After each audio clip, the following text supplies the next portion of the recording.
দীর্ঘ প্রতীক্ষার পর মালয়েশিয়ায় যেতে না পারা বাংলাদেশি কর্মীদের জন্য সুখবর দিয়েছে মালয়েশিয়াস্থ বাংলাদেশ হাই কমিশন।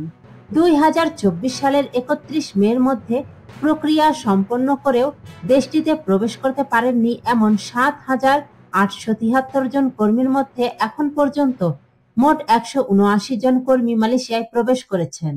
বৃহস্পতিবার কুয়ালালামপুরস্থ বাংলাদেশ হাই কমিশন এক বিবৃতিতে এই তথ্য নিশ্চিত করেছে। হাই কমিশনের বিবৃতিতে বলা হয়েছে, সব শেষ গত 3 ডিসেম্বর তৃতীয় ধাপে 60 জন কর্মী মালয়েশিয়ায় এসেছেন।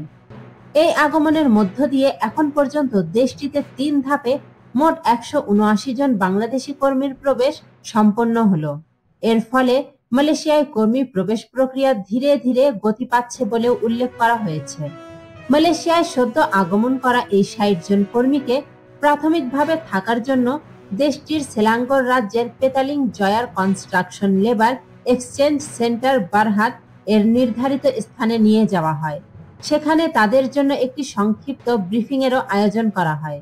এই ব্রিফিং এ বাংলাদেশ হাই কমিশন এবং সিএলএবি এর প্রতিনিধিরা উপস্থিত ছিলেন।